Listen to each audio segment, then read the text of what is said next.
Welcome to the cooler depot. I'm going to introduce our newest products on my right hand. This is a hand sink with splash board on side. So we can see the units, they come in with accessories.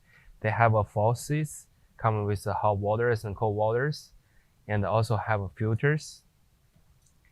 And this is a small hinge for you to mount behind of the wall to secure the sink. Now let's take the overall sizes first.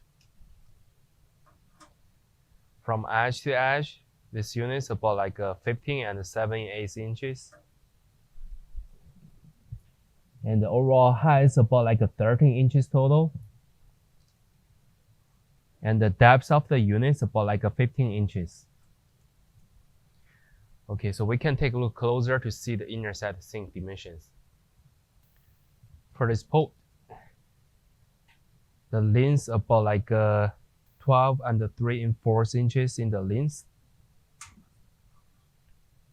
and almost like 10 inches in the depth. And the height of the sinks will be 6 inches. That will be all information about the products. If you have more questions, feel free to contact with us. Thank you.